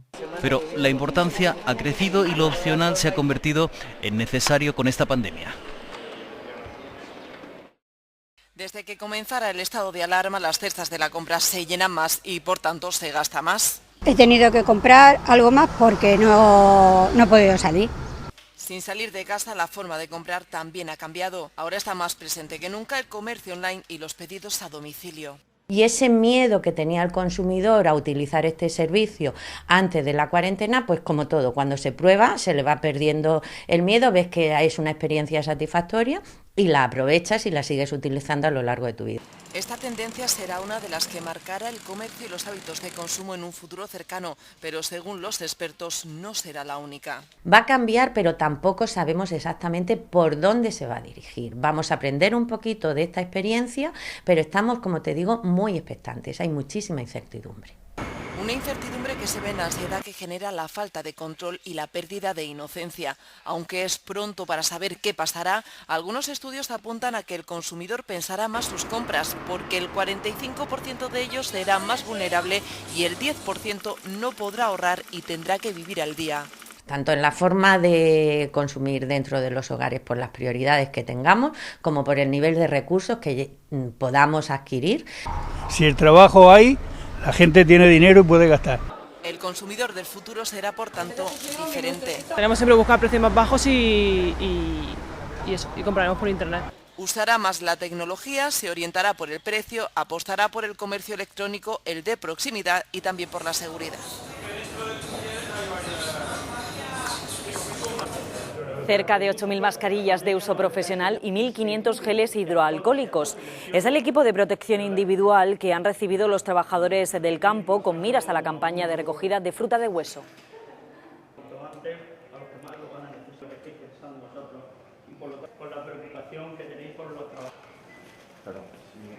Una iniciativa solidaria que se enfoca especialmente en las zonas de producción que intensifican en los próximos días su campaña, la recogida de fruta de hueso.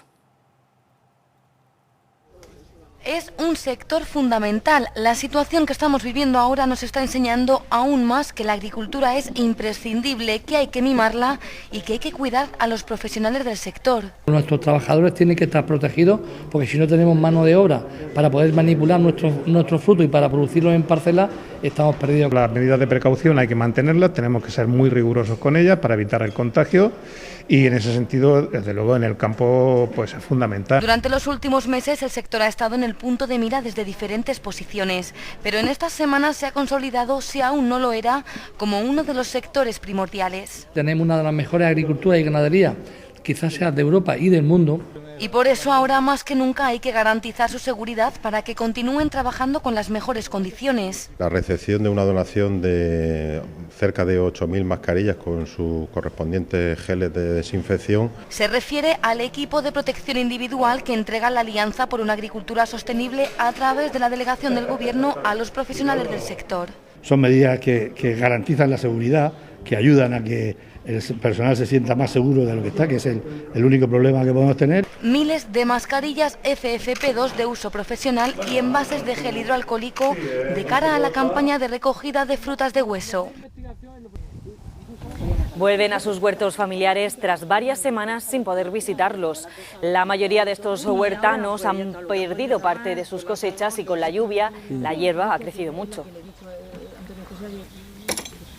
La lluvia ha hecho que esa hierba crezca demasiado y ahora el trabajo es doble. Estos días han tenido en sus terrenos a un encargado que ha intentado evitar en la medida de lo posible más destrozos, pero igualmente se han encontrado sus pequeños huertos en malas condiciones. Los huertos familiares y de autoconsumo han estado abandonados durante el confinamiento. Muchas cosechas se nos han echado a perder, los ajos se nos han quedado mal, el brócoli, bastantes cosas. Pues lo que había plantado y todo eso, pues lo perdimos. Pero ahora los que tienen sus pequeñas parcelas de terreno vuelven a la carga.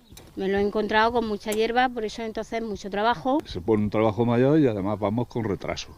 Es decir, porque llevamos, pues no sé, 1 mes y medio de retraso. A este huerto le dan uso unas 26 familias, pero aseguran que no hay peligro. De una parcela a otra hay 5 o 6 metros de distancia. Han sido muchos días sin poder visitarlos, algo que no entienden. Lo que venimos es a coger productos para alimentarnos, lo mismo que va uno a un supermercado donde sí hay más peligro de contaminación. Aunque seamos matrimonios, seamos compañeros de parcela, pero cada uno tiene su distancia. Guantes para utilizar herramientas y zonas comunes descartadas hasta nuevo aviso. Que esto se ha preparado para eso, para que la gente venga aquí y pueda venir con los niños a merendar y todo. Y bueno, pues en el momento que podamos hacerlo, lo vamos a retomar. Y todos los huertanos agradecen la labor del que ha evitado aún más destrozos. La hierba se lo hubiera inundado todo y no hubiéramos ya, ahora mismo no podríamos ni estar plantando, ni podríamos, tendríamos que haber reiniciado otra vez todo el trabajo. Cosechas de autoconsumo que alimentan el estómago, pero aseguran que sobre todo el alma. Bueno, este punto del informativo son las 9:21, establecemos enlace con Onda Regional de Murcia, lo vamos a hacer cada mañana a esta hora. Ayer inauguramos la sección. Joaquín Azparren, buenos días. Hola, buenos días Luis. Estoy viendo aquí a través de los ventanales de Onda Regional, en el Jardín de la Seda de Murcia, cómo es la hora del ejercicio. Y la verdad es que hay muchos murcianos que se animan cada mañana a intentar ponerse en forma después de tantos días en el confinamiento. Tienen hasta las 10 de la mañana, luego a las 8, los que corremos en ese turno vespertino, lo hacemos a esa hora. Así es. Bueno, esta mañana habéis entrevistado al consejero de Salud. ¿Qué titulares deja la entrevista a Manuel Villegas?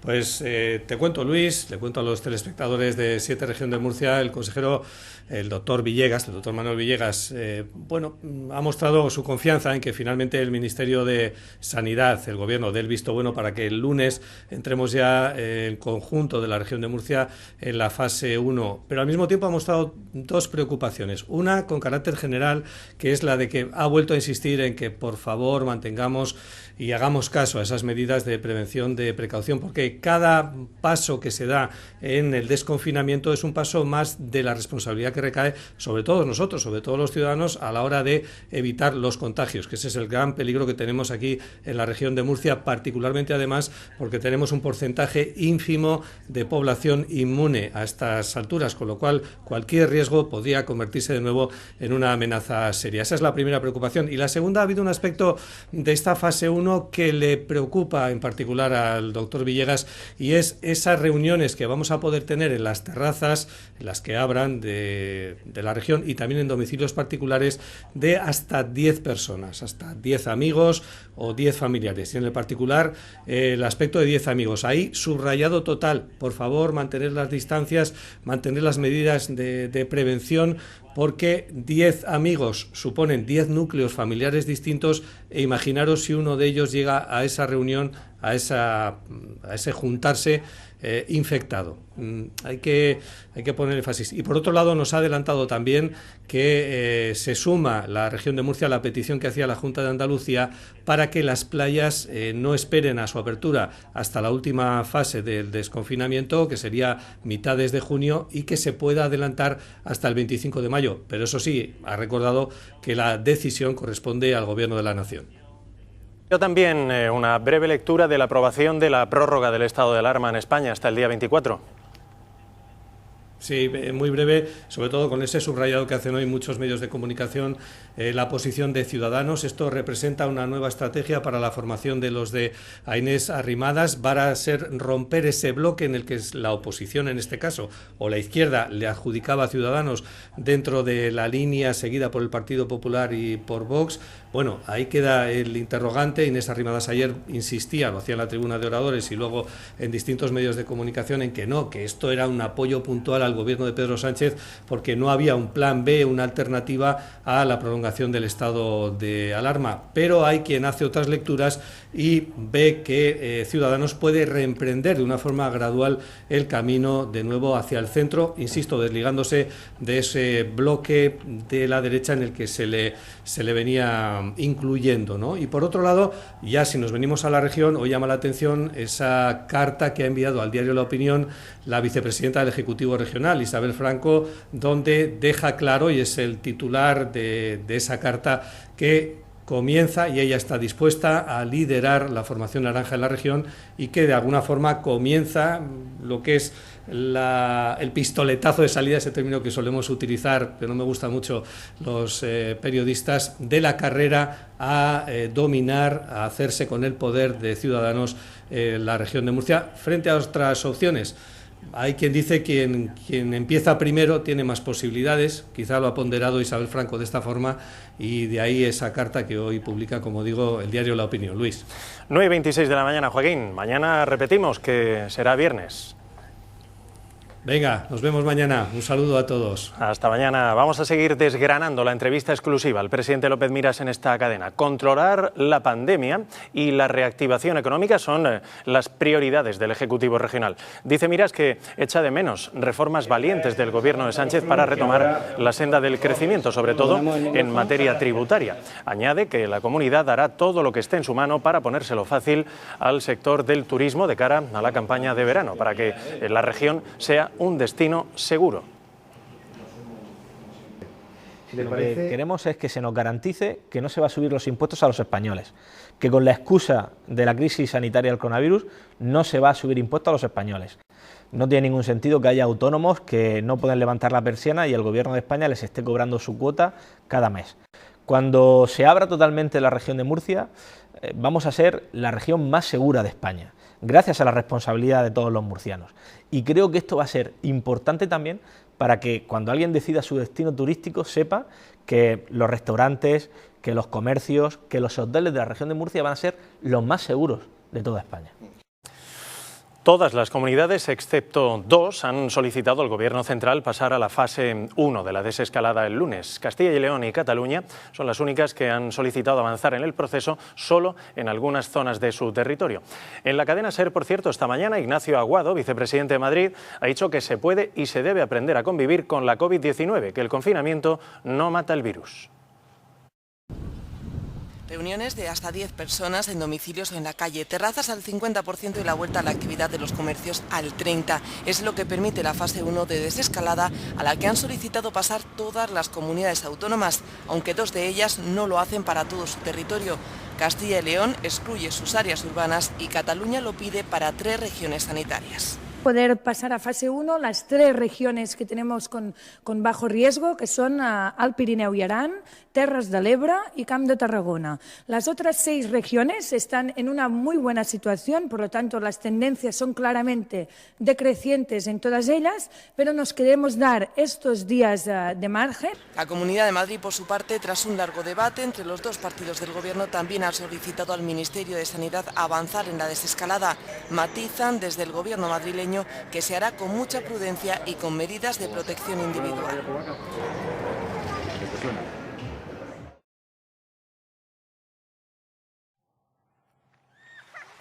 Y esta es la nueva imagen que quieren que tengan las playas de Sanjenjo, en Pontevedra. Está parcelada para que cuando se pueda volver a ella se respeten las distancias de seguridad. La medida supone que podrán estar en la arena un 50% menos de gente que, por ejemplo, el año pasado. Cada cuadrícula tiene 3 por 3 metros. Y detenido en Alcoy un hombre por saltarse el confinamiento. Había dado positivo y estaba ingresado en un centro psiquiátrico del que se escapó. Tiene problemas mentales y ya aprovechó su traslado a la zona de positivos en coronavirus para escaparse. En su huida se atrincheró en una vivienda donde además amenazó a su mujer.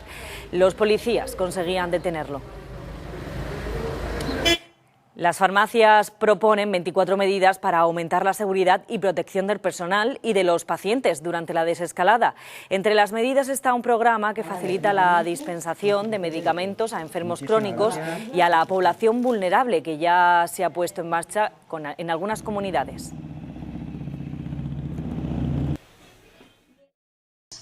En esta nueva fase, desde el Consejo General de Farmacéuticos, apostamos por la atención primaria como pilar y motor principal en el abordaje de la COVID-19, contando siempre con el potencial que ofrecen las más de 22.000 farmacias que tiene nuestro país y también con esos 52.000 farmacéuticos que están al frente de nuestros establecimientos sanitarios y que atienden a más de 2 millones de ciudadanos al día. Emociones encontradas en el regreso de casi 300 españoles que estaban atrapados en Bolivia. Nervios en el aeropuerto boliviano momentos antes de su regreso a Madrid. Un vuelo marcado por la alegría de la vuelta a casa, pero con la tristeza de la pérdida de 4 personas. Fallecían en un accidente aéreo cuando la avioneta que les trasladaba a la capital para coger el vuelo a España se estrellaba en una zona montañosa. Reino Unido, que ya supera los 30.000 fallecidos por coronavirus, podría comenzar a relajar sus medidas de seguridad a partir del próximo lunes. Su primer ministro, Boris Johnson, recién incorporado tras haber superado la enfermedad, avanza que será este fin de semana cuando anuncie su nuevo plan de medidas. El Reino Unido podría empezar el próximo lunes a relajar gradualmente algunas de las actuales restricciones para frenar la pandemia, pese a haber superado la barrera de los 30.000 fallecidos por COVID-19. El primer ministro Boris Johnson compareció por primera vez este miércoles ante el Parlamento, tras su regreso al trabajo, recuperado ya de coronavirus y después del nacimiento de su primer hijo en común con su pareja, Carrie Simons. Su intervención llega en un momento en el que el total de fallecidos en el país, tras haber dado positivo en un test, ascendió a 30.076 personas, tras confirmarse 649 nuevos muertos por la enfermedad, según datos divulgados por el Gobierno. Si bien el Ejecutivo deberá revisar por ley las actuales medidas en vigor, Johnson explicó que esperará hasta el fin de semana para anunciar a la nación sus proyectos. No obstante, advirtió de que sería un desastre económico suavizar el confinamiento de una manera que pudiera disparar un repunte en los casos de infectados por el virus. Posteriormente, un portavoz de Downing Street matizó que no se prevé un levantamiento de todas las medidas de distanciamiento social al mismo tiempo y aclaró que no todo va a volver a la normalidad a la vez. El Reino Unido, que ha detectado 6.111 nuevos contagios en las últimas 24 horas, sigue siendo el país más afectado de Europa por el coronavirus, de acuerdo con el registro oficial de fallecidos.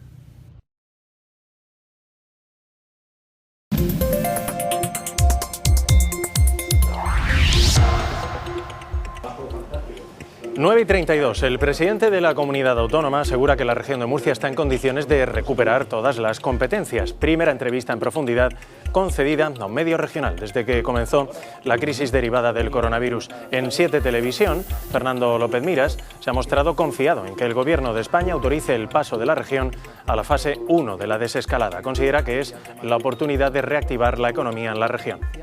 Dar ese salto. Buenos días, jueves 7 de mayo. Al presidente le preocupa que puedan importarse casos de otras regiones, por eso exige control de la movilidad. Buenos días, hoy cambian las temperaturas, bajan esos grados, esas temperaturas máximas en una jornada de cielos nubosos. La región de Murcia sumó ayer un nuevo fallecido por coronavirus. Con él son 137 las personas que han muerto desde el inicio de la pandemia. El número de pacientes ingresados sigue descendiendo. 56 personas continúan hospitalizadas, 10 menos que el martes. De ellas, 13 se encuentran en la UCI. El Congreso aprueba la cuarta prórroga del estado de alarma hasta el 24 de mayo. Tanto el Partido Popular, que se ha abstenido, como Ciudadanos y PNV, que han votado sí, piden una alternativa al estado de alarma a partir del día 24. La diferencia entre la democracia y la democracia popular. Esta imagen llamó ayer la atención. Carmen Calvo reaparecía en el Congreso, pasó el debate recostada, tapada con una manta. El entorno de la vicepresidenta afirma que se tapó por el frío que hacía ahí en el hemiciclo. Nosotros dijimos que... Después de 40 días de huida por el sudeste asiático, el ingeniero murciano que estaba retenido en Vietnam ya está en casa, en Cejín. Diego López viajó al país asiático en diciembre para testificar en un juicio y las autoridades le retiraron el pasaporte. Le impedían regresar a España. La policía investiga el hallazgo de restos humanos en la contraparada. Estas son imágenes de ayer por la mañana. Los agentes encontraron nuevas pruebas que guardaron en bolsas. Ahora se intenta saber a quién pertenecen y cómo fue la muerte.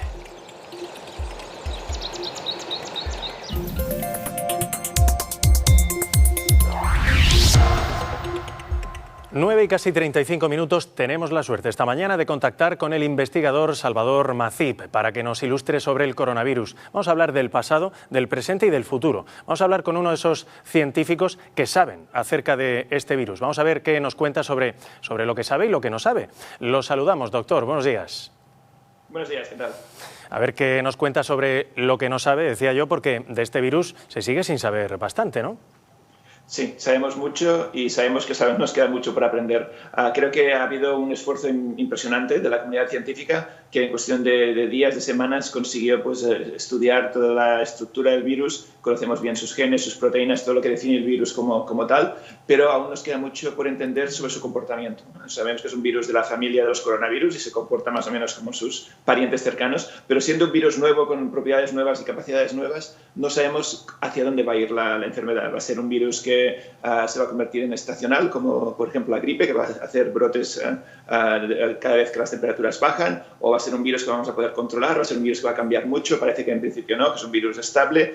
Creo que hay muchas incógnitas, en especial alrededor del tema de la inmunidad, o sea, qué tipo de reacción inmune provoca, hasta qué punto nos volvemos inmunes o resistentes al virus después de una infección. Todo esto son incógnitas que hay que despejar.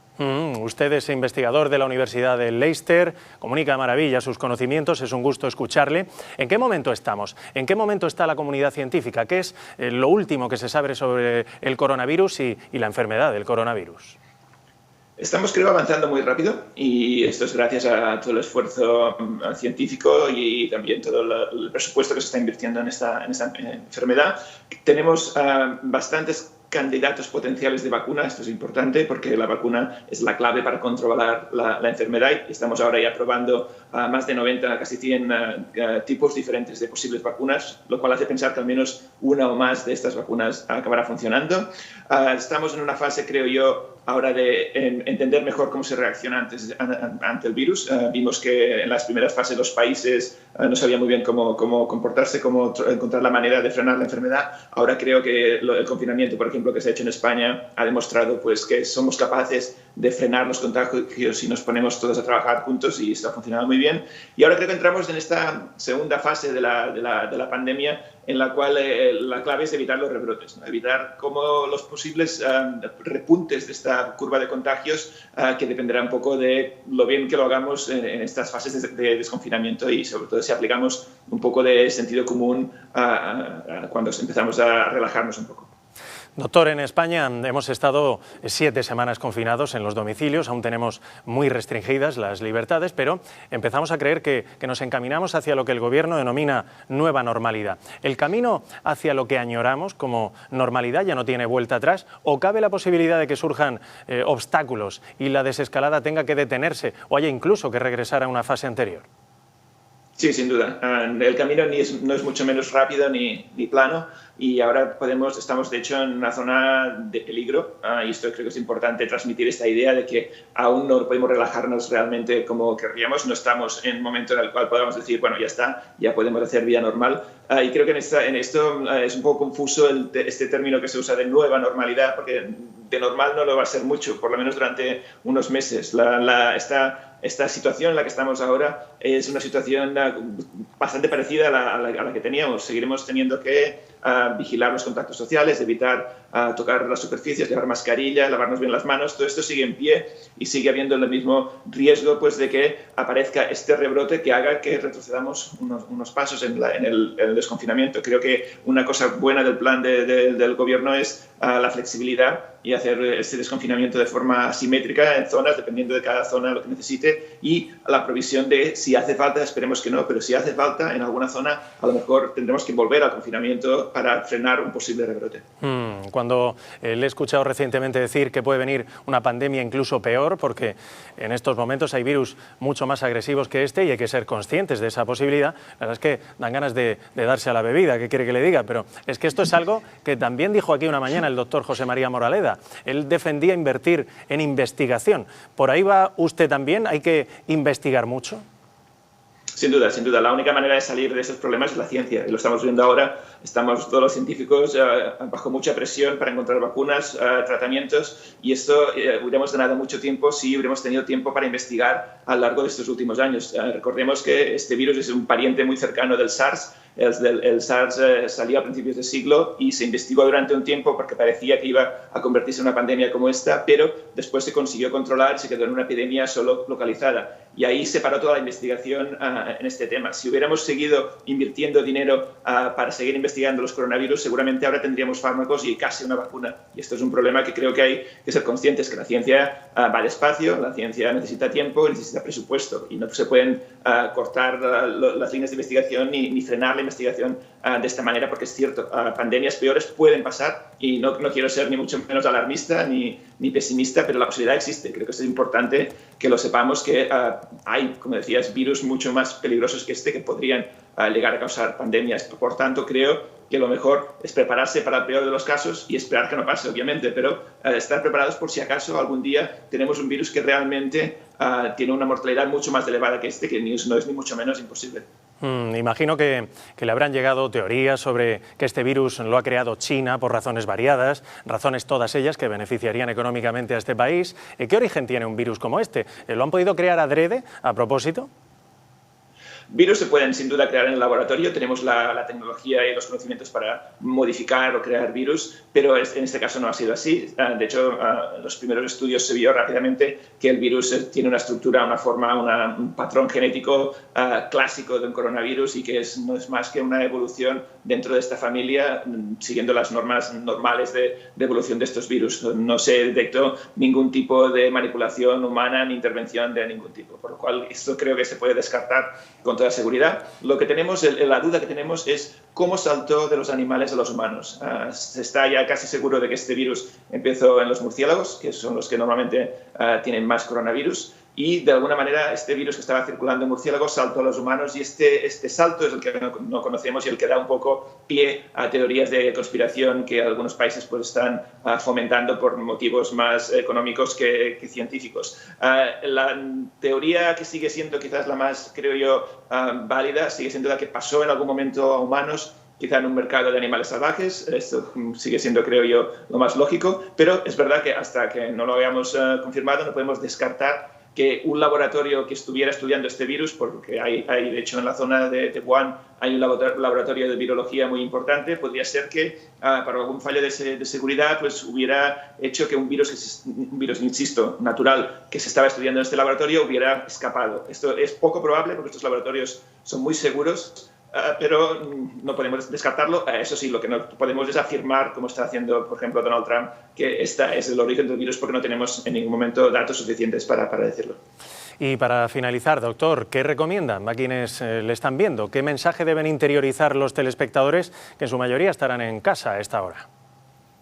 Sobre todo, yo creo, serenidad y sentido común. O sea, esto es la clave para no caer ahora en un problema peor del que tenemos, no hacer una recaída y un rebrote de la enfermedad. Tenemos que entender esto, que el virus no se ha ido, el virus está aquí y el virus seremos sensibles, susceptibles a esta enfermedad mientras no tengamos una buena vacuna o unos buenos fármacos, y esto aún está lejos. Por tanto, sí, empecemos a desescalar, empecemos a relajarnos un poco, pero con mucho cuidado. O sea, estas escenas de los paseos llenos el fin de semana y toda la gente tocándose o estando muy cerca los unos de otros, esto tenemos que evitarlo, porque si alguien está contagiado en una situación así, esto se va a volver a encender la llama y a volver a tener los casos que teníamos y tendremos que volver a confinar. Por tanto, sobre todo, prudencia. Salvador Macip, gracias por haber compartido estos minutos con los telespectadores de la Televisión Autonómica de la Región de Murcia. Un saludo cordial desde aquí. Gracias a vosotros. Vaya bien.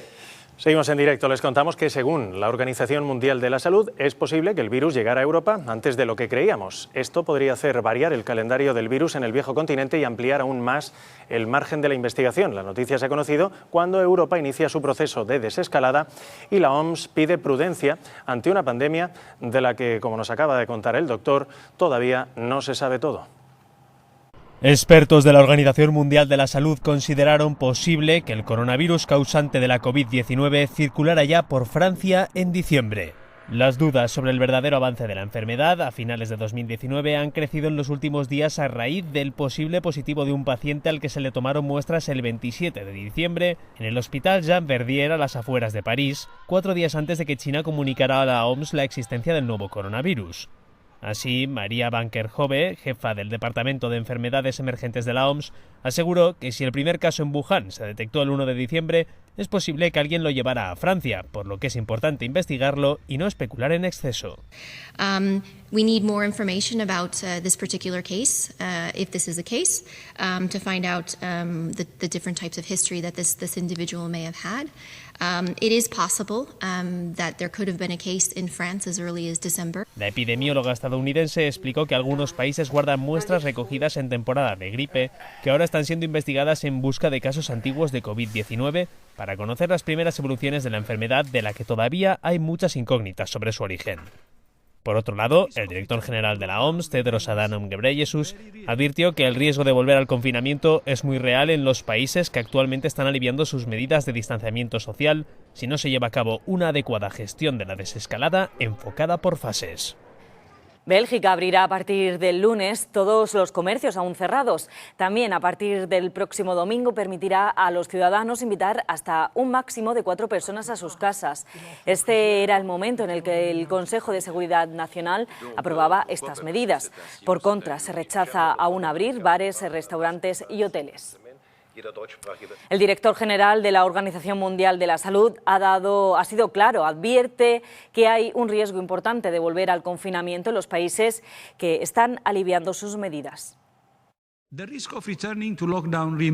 riesgo de volver al confinamiento existe sobre todo si los países no consiguen gestionar con sumo cuidado la transición y no lo hacen utilizando un enfoque por fases. La historia nos juzgará por cómo respondimos a la pandemia y qué medidas tomamos. Donald Trump se retracta, da marcha atrás en su decisión de desmantelar el equipo de expertos que tenía trabajando contra la pandemia. El presidente del gobierno ya ha anunciado que los mantendrá de forma indefinida. Trump asegura que la pandemia es lo peor que le ha pasado al país desde los ataques del 11S.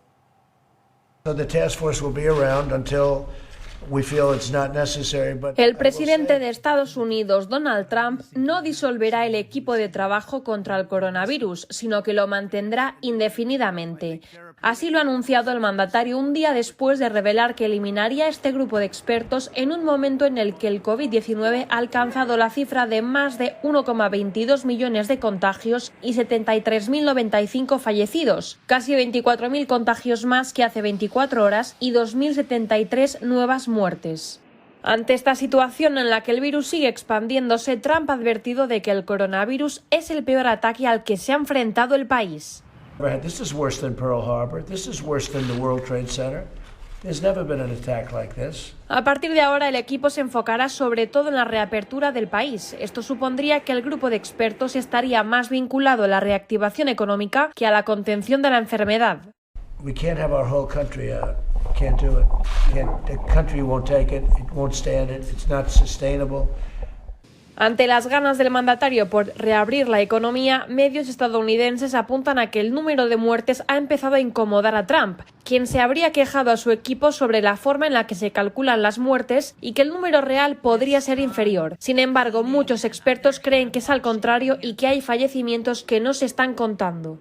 El balance provisional de 73.095 fallecidos ha superado ya los últimos cálculos que hizo el presidente Trump, que rondaban entre los 50.000 y 60.000 fallecidos. México atraviesa su semana más crítica de contagios con más de 27.000 casos confirmados y una cifra de muertos que ya supera los 2.700. Uno de los principales retos para el gobierno mexicano será reforzar el sistema sanitario. Los hospitales empiezan a saturarse y los crematorios se han visto ya rebasados. Según las autoridades de salud, el pico más alto de contagios por COVID-19 se dará el viernes. Se confirma la tendencia en la bajada del número de contagiados en Ecuador. El país registra cerca de 30.000 positivos. Hay menos casos que los contabilizados días anteriores y el número de personas fallecidas se mantiene en 1.618.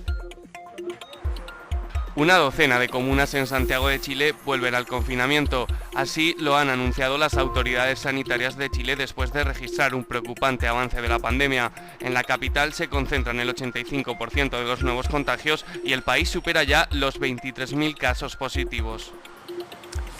Las organizaciones sociales argentinas rompen la cuarentena para exigir a las autoridades que intensifiquen las medidas contra los efectos que está teniendo el parón económico en los sectores más vulnerables. El país suma más de 5.000 positivos y 273 fallecidos. Estamos exigiendo que nos den los alimentos para poder cocinar en los barrios y eso está escaseando mucho. Esta crisis está muy parecida a la del 2001 por la falta de trabajo, por la caída económica, por este amesetamiento económico que hay en todo el mundo. Mientras Occidente intenta doblegar la curva de la pandemia, en China, origen del virus, solo se han registrado 2 nuevos contagios en las últimas 24 horas. De esta manera, el país asiático marca esa tendencia a la baja con cifras de contagio que no llegan a los 2 dígitos. En este momento hay 295 casos activos tan solo en China, 23 de ellos graves.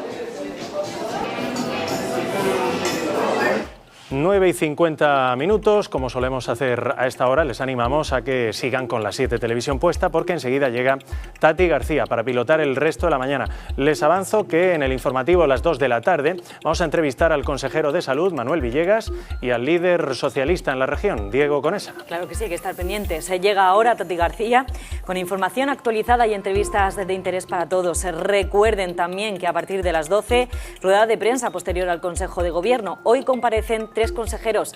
Se lo ofrecemos todo en directo. Gracias. Gracias.